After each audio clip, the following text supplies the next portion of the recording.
നമസ്കാരം. ഞാൻ doctor Chinnu Susan Kurian, baby memorial ഹോസ്പിറ്റലിലെ സീനിയർ കൺസൾട്ടന്റ് ഗൈനക്കോളജിസ്റ്റ് ആണ്. ഞാൻ ഇന്ന് നിങ്ങളോട് സംസാരിക്കാൻ പോകുന്ന ടോപ്പിക് PCOD അല്ലെങ്കിൽ PCOS. ഇവിടെ വളരെ കോമൺ ആയിട്ട് ഇന്നത്തെ ഒരു ജനറേഷനിൽ വളരെ കോമൺ ആയിട്ട് കാണുന്ന ഒരു അസുഖമാണ് PCOD. PCODനെ കുറിച്ച് എല്ലാവർക്കും കുറേ തെറ്റിദ്ധാരണകളുണ്ട്.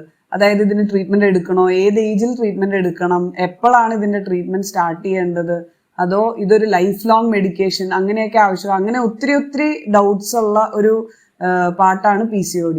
അപ്പം ഞാൻ ഇതിനെക്കുറിച്ച് ഒരു ക്ലിയർ പിക്ചർ തരാൻ വേണ്ടിയിട്ടാണ് നിങ്ങളോട് ഇത് സംസാരിക്കുന്നത്. അപ്പം ഫസ്റ്റ് തന്നെ നമുക്ക് ഓരോ കാറ്റഗറി ആയിട്ട് ഡിവൈഡ് ചെയ്യാം. ഇത് ഏത് ഏജ് ഗ്രൂപ്പിലാണ് കോമൺ ആയിട്ട് കണ്ടുവരുന്നത്? യൂഷ്വലി ഒരു 18 വയസ്സിന് മുകളിലാണ് കുറച്ച് നാളുകൾക്ക് മുമ്പ് വരെ ഇത് ഐഡന്റിഫൈ ചെയ്തുകൊണ്ടിരുന്നത്. കൊറോണയ്ക്ക് ശേഷം ഇത് ആസ് ഏർലി ആസ് ഒരു കുട്ടി മെനാർക്കെ, അതായത് ഒരു ആർത്തവം എത്തുന്നതിന് മുമ്പ് തന്നെ PCOS ആയിട്ടും പിന്നെ തുടങ്ങുമ്പോൾ തന്നെ ഒത്തിരി പീരിയഡ് ബുദ്ധിമുട്ടുകളൊക്കെ വന്ന് ആസ് ഏർലി ആസ് 12, 13, 14 ഇയേഴ്സ് വരെ നമ്മളിപ്പം PCOD ഡിറ്റക്ട് ചെയ്യാൻ തുടങ്ങിയിരിക്കുന്നു. ഇനിയും PCODയുടെ സിംറ്റംസ് എന്തൊക്കെയാണ്, ഇതെങ്ങനെയാണ് ഡിറ്റക്ട് ചെയ്യുക? പല ഒറ്റ ഒരു ക്രൈറ്റീരിയ കൊണ്ട് മാത്രമല്ല നമ്മൾ PCOD എന്ന് ഡിറ്റക്ട് ചെയ്യുക. PCODയുടെ ഏറ്റവും കോമൺ ആയിട്ട് കണ്ടുവരുന്ന സിംറ്റംസ് ഇറഗുലർ പീരിയഡ്സ്, പിന്നെ എക്സസീവ് ആയിട്ടുള്ള ഹെയർ ഗ്രോത്ത്, അതായത് മെയിൽ ലൈക്ക് ഹെയർ ഡിസ്ട്രിബ്യൂഷൻ, കയ്യിലും കാലിലും തിക്കായിട്ടുള്ള ഹെയർ ഗ്രോത്ത്, വയറില് അല്ലെങ്കിൽ ബ്രസ്റ്റിന്റെ ചുറ്റും, അല്ലെങ്കിൽ മുഖത്ത് അപ്പർ ലിപ്പും സൈഡ് ബേൺസും ഒക്കെ എക്സസീവ് ആയിട്ടുള്ള ഹെയർ ഗ്രോത്ത് ആണ് one of the features and the most important feature of PCOD. ഇത് കൂടാതെ മെൻസ്ട്രൽ ഇറഗുലാരിറ്റീസ് വരാറുണ്ട്. മെൻസ്ട്രൽ ഇറഗുലാരിറ്റീസ് എന്ന് പറയുമ്പോൾ പലവർക്കും പല ടൈപ്പ് ഓഫ് ഇറഗുലാരിറ്റീസ് ആണ്. ചിലവർക്ക് കറക്റ്റ് ആയിട്ട് മാസം കറക്റ്റ് ആയിട്ടുള്ള പീരീഡ് അല്ല, ചിലവർക്ക് വൈകും, ചിലവർക്ക് വളരെ പെട്ടെന്ന് വരികയും ഹെവി ബ്ലീഡിങ് പാറ്റേൺ, അങ്ങനെ ഓരോരുത്തർക്കും ഈ ഒരു ബ്ലീഡിങ് ഇറഗുലാരിറ്റീസ് ഡിഫറെന്റ് ആയിട്ടാണ് പ്രസന്റ് ചെയ്യാറുള്ളത്. പിന്നെ വളരെ കോമൺ ആയിട്ട് നമ്മൾ ആ ഒരു ഏജ് ഗ്രൂപ്പിൽ യൂഷ്വലി ഈ PCOD ഒന്നും ഡിറ്റക്ട് ചെയ്യാതെ വളരെ റെഗുലർ പീരീഡ് ആയിട്ട് വരുന്നവർക്കും ഒരു ഇൻഫെർട്ടിലിറ്റി, അതായത് ഒരു വന്ധ്യത, ഒരു പ്രഗ്നൻസി ആവുന്നില്ല എന്ന് പറഞ്ഞു വരുമ്പോൾ നമ്മൾ ഒരു ജനറൽ ചെക്കപ്പിൽ സ്കാനിങ്ങിൽ കണ്ടുപിടിക്കുന്ന ഒരു ക്രൈറ്റീരിയ, സിംഗിൾ ക്രൈറ്റീരിയ ആയിട്ടും PCODനെ നമ്മൾ അങ്ങനെയും ഡിറ്റക്ട് ചെയ്യാറുണ്ട്. ഇനിയും ഇതെങ്ങനെയാണ് നമ്മൾ PCOD ഡയഗ്നോസ് ചെയ്യുക? ഒരൊറ്റ ഫാക്ടർ കൊണ്ട്, ഒരൊറ്റ സ്കാൻ റിപ്പോർട്ട് കൊണ്ട് മാത്രം നമുക്ക് PCOD എന്ന് ഡയഗ്നോസ് ചെയ്യാൻ പറ്റില്ല. അതുകൊണ്ടാണ് ഇതിനെ പോളിസിസ്റ്റിക് ഒവേറിയൻ സിൻഡ്രോം എന്ന് പറയുന്നത്. അതും പല ക്രൈറ്റീരിയാസ് വെച്ചിട്ടാണ്, അതിൽ 3 ക്രൈറ്റീരിയാസ് എങ്കിലും മീറ്റ് ചെയ്യണം എന്നാണ്. അപ്പം ഇതിൽ ഫസ്റ്റ് ആൻഡ് ഫോർമോസ്റ്റ് നമ്മൾ അൾട്രാസൗണ്ട് ആണ് ചെയ്യുക. അതായത് അൾട്രാസൗണ്ടിലുള്ള ചെറിയ നീർക്കെട്ടുകൾക്കാണ് PCOD എന്ന് നമ്മൾ, അതും ഇത്ര ഒരു ക്രൈറ്റീരിയ ഉണ്ട്, 10 ഫോളിക്കിൾസിൽ കൂടുതൽ, ഇത്രയും സൈസ്, ഇത്രയും വലുപ്പത്തില്, ഇത്ര നമ്പർ, ആ ഒരു നമ്പർ അറ്റൈൻ ചെയ്താലേ നമുക്കിത് PCOD എന്ന് പറയാൻ പറ്റുള്ളൂ. അതുകൂടാതെ ഒവേറിയൻ ഹോർമോൺ ടെസ്റ്റുകളുണ്ട്. അതായത് FSH, LH എന്നൊക്കെ പറഞ്ഞ ഹോർമോൺ ലെവൽസിൽ വേരിയേഷൻസ് കാണാറുണ്ട്.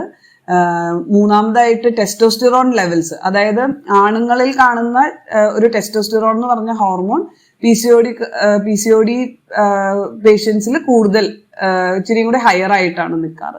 ഈ ഒരു ഇത്രയും ക്രൈറ്റീരിയ വെച്ചാണ് നമ്മൾ PCOD എന്ന് ഡയഗ്നോസ് ചെയ്യുക. PCOD നമുക്ക് ഒരിക്കലും വീട്ടിൽ നിന്ന് ഡയഗ്നോസ് ചെയ്യാണ്ടിരിക്കുകയാണ് ഐഡിയൽ സിനാരിയോ. പലവരും അടുത്തുള്ള റിലേറ്റീവ്സിന്റെ അടുത്തും, അല്ലെങ്കിൽ ഞാൻ പോയി ഡോക്ടറിനെ കണ്ടിരുന്നു, അപ്പൊ ഡോക്ടർ ഇങ്ങനെയെല്ലാം കണ്ടപ്പോൾ എനിക്ക് ഇങ്ങനെയാണെന്ന് പറഞ്ഞു, അതുകൊണ്ട് നിനക്കും PCOD ആയിരിക്കും, അങ്ങനെയൊക്കെ പറഞ്ഞ് ഒത്തിരി പേര് വരലുണ്ട്. അപ്പം അങ്ങനെ ഒരു ഹോം സെൽഫ് ഡയഗ്നോസ് ചെയ്യാതെ എപ്പോഴും ഒരു അൾട്രാസൗണ്ട് അല്ലെങ്കിൽ ഈ ഹോർമോണൽ ടെസ്റ്റ്, അല്ലെങ്കിൽ അലോങ് വിത്ത് ഈ സിംറ്റംസ് എല്ലാം, അതായത് ഈ പറഞ്ഞ ഞാൻ മെൻഷൻ ചെയ്ത എല്ലാ സിംറ്റംസും ഉണ്ടാവണം, അതിനുശേഷമേ ഡയഗ്നോസ് ചെയ്യാൻ പറ്റുള്ളൂ. ചില കണ്ടീഷൻസിൽ ഈ ഒരു സിംറ്റംസും ഉണ്ടാവണം എന്ന് ഒരു നിർബന്ധവുമില്ല. പീരിയഡ്സ് റെഗുലർ ആയി വരും, പീരിയഡ്സിന് ഒരു തെറ്റിലും ഇല്ല. ഒരു സാധാരണ പണ്ടൊക്കെ ടിപ്പിക്കൽ PCOD എന്ന് പറയുന്നവർ വളരെ ഒബീസ് ആയിട്ടുള്ള ആൾക്കാരാണ്, അതായത് കുറച്ച് വണ്ണം കൂടുതലുള്ള ആൾക്കാർ. പക്ഷെ ഇന്ന് വളരെ ലീനായിട്ട് ഒത്തിരി മെലിഞ്ഞിരിക്കുന്ന കുട്ടികളിലും നമ്മൾ PCOD ഡിറ്റക്ട് ചെയ്യാറുണ്ട്. അപ്പം ഒരു എന്താ പറയാ, ഒരു സ്റ്റാൻഡേർഡ് ഇതൊന്നുമില്ല. അതൊരു പ്രോപ്പർ ഡയഗ്നോസിസിൽ എത്തി അതിന് ട്രീറ്റ്മെന്റ് വേണോ വേണ്ടയോ എന്നുള്ളത് ഒരു ഡോക്ടർ നിർദ്ദേശിക്കുന്ന പോലെ ചെയ്യുന്നതായിരിക്കും ideal. Self treatment maximum avoid ചെയ്യുന്നതായിരിക്കും നല്ലത്. ഇനി നമുക്ക് PCOD എന്തുകൊണ്ടാണ് വരുന്നത്, what are the reasons for being A PCO എന്നുള്ളതിന്റെ ആൻസർ എന്ന് പറയുന്നത് പല റീസൺസ് കൊണ്ടാണ്. ഒന്ന്, ഒരു ഫാമിലി ഹിസ്റ്ററി, ഒരു ജനറ്റിക് പ്രീഡിസ്പോസിഷൻ ഉള്ളത്, പിന്നെ എൻവയോൺമെന്റൽ ഫാക്ടേഴ്സ്, പിന്നെ നമ്മുടെ life style disease. It's actually PCOD എന്ന് പറയുന്നത് ഒരു ലൈഫ് സ്റ്റൈൽ ഡിസീസ് ആണ്. ഒരു 10 വർഷങ്ങൾക്ക് മുമ്പ് വരെയൊക്കെ നമ്മൾ PCOD, അതായത് ഒരു 10 പെൺകുട്ടികൾ എടുത്തു കഴിഞ്ഞാൽ out of 10 woman 4 or 5 out of 10 had PCOD. ഇന്ന് അത് it has come up to 8 to 9 out of 10 girls. So ആ ഒരു ഇൻസിഡൻസ് കൂടുന്നുണ്ട്. എന്തുകൊണ്ടാണ് ഈ ഇൻസിഡൻസ് ഇത്രയും കൂടാൻ കാരണം? And the one and only answer is നമ്മുടെ ലൈഫ് സ്റ്റൈൽ തന്നെയാണ്. അപ്പം ജനറ്റിക് ഫാക്ടറും ഫാമിലി ഹിസ്റ്ററിയും ഒക്കെ ഉണ്ടായെങ്കിൽ പോലും ഇന്നത്തെ കാലത്ത് ഈ ഒരു സിഗ്നിഫിക്കന്റ് റൈസ് ഓഫ് PCODയുടെ റീസൺ നമ്മുടെ ലൈഫ് സ്റ്റൈലാണ്. എന്താണ് ലൈഫ് സ്റ്റൈല്? ലൈക്ക് അതായത് സെഡൻഡറി ആയിട്ടുള്ള ഹാബിറ്റ്സ്, അതായത് നമ്മൾ ഒട്ടും നടക്കാതിരിക്കുക, എക്സസൈസ് ഇല്ല, അല്ലെങ്കിൽ തിരിച്ചു വന്നു കഴിഞ്ഞാൽ കൂടുതലും നമ്മൾ വീട്ടിൽ തന്നെ ഫോണിൽ. I think one of the main reasons for PCOD is having A mobile phone with you. എപ്പോഴും നമ്മൾ വീട്ടിൽ വന്നു കഴിഞ്ഞാൽ, പണ്ട് കാലത്തൊക്കെ കൊച്ചുമക്കൾ ഓടിപ്പോയി കളിക്കുക, അവര് പുറത്തുപോയി, അവരെയൊന്നും ആരും നിർബന്ധിക്കേണ്ട ആവശ്യമില്ല, ബിക്കോസ് വേറെ ഒന്നും ചെയ്യാനില്ല, സ്കൂളിൽ നിന്ന് വന്നാൽ പോയി കളിക്കണം. ഇന്നത്തെ ഒരു 10 വയസ്സ് 12 വയസ്സുള്ള കുട്ടികളെ പോലും നമ്മൾ നിർബന്ധിച്ച് കളിപ്പിക്കേണ്ട ഒരു അവസ്ഥയാണ്. അപ്പം മക്കൾ അത്രയും ആക്റ്റീവായിട്ട് ഇരിക്കേണ്ടത് is very important for their reproductive health also, because PCOD overall ഇനിയും മുന്നോട്ടും ഒത്തിരി ബുദ്ധിമുട്ടുകൾ ഉണ്ടാക്കുകയുള്ളൂ.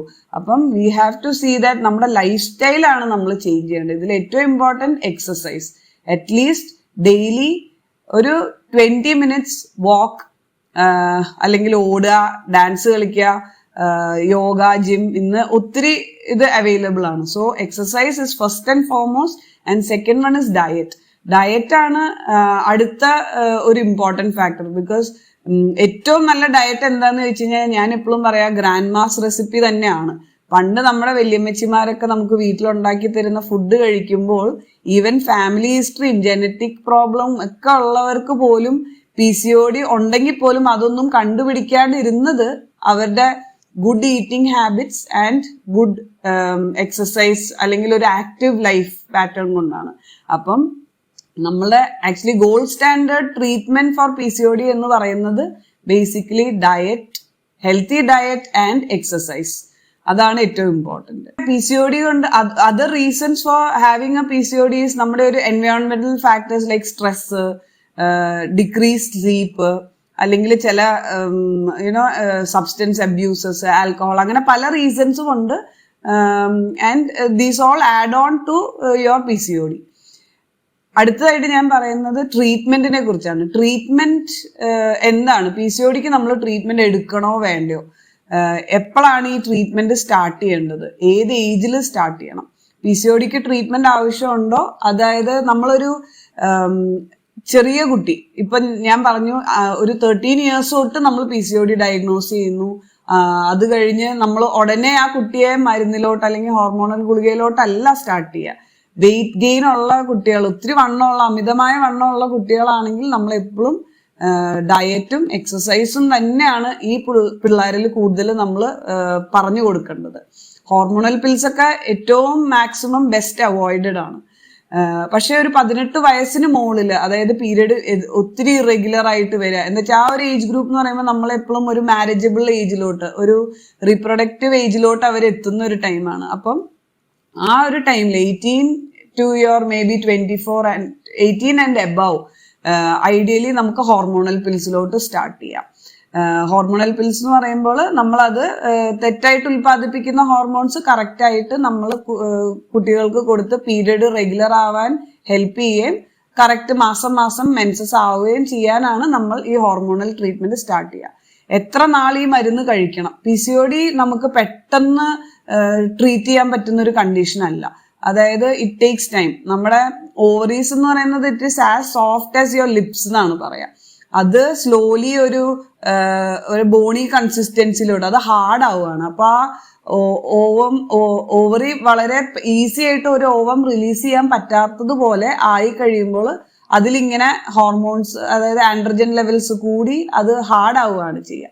അപ്പം ആ ഒരു ഇത് ഓവറി പഴയ സ്റ്റേറ്റിലോട്ട് എത്തിക്കണമെങ്കിൽ you need to take medicines for at least 6 to 9 months.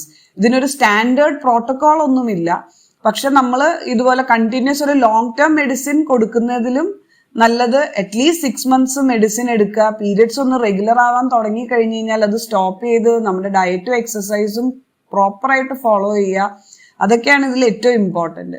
എപ്പോഴും പല പ്രാവശ്യവും നമ്മൾ മരുന്ന് നിർത്തി കഴിയുമ്പം ഒത്തിരി പേഷ്യൻസ് പിന്നെയും പീരിയഡ് പിന്നെയും തെറ്റി, പിന്നെയും ഇറഗുലറായി. അപ്പം നമ്മൾ ഓവർ ടൈം പതുക്കെ ഹോർമോണൽ പിൽസ് തന്നെ റീസ്റ്റാർട്ട് ചെയ്യുകയാണ് ചെയ്യുക. അപ്പം ഇതില് വളരെ പ്രോംപ്റ്റ് ആയിട്ട് നമ്മൾ എക്സസൈസും ഡയറ്റും സ്ട്രിക്റ്റ് ആയിട്ട് ഫോളോ ചെയ്യുന്ന ഒത്തിരി പേഷ്യൻസ് പീരിയഡ്സ് റെഗുലർ ആയിട്ട് ഒരു മെഡിസിൻ പോലും എടുക്കാണ്ടും നമ്മൾ കണ്ടിട്ടുണ്ട്. So key to PCOD is നമ്മുടെ കയ്യിൽ തന്നെയാണ്.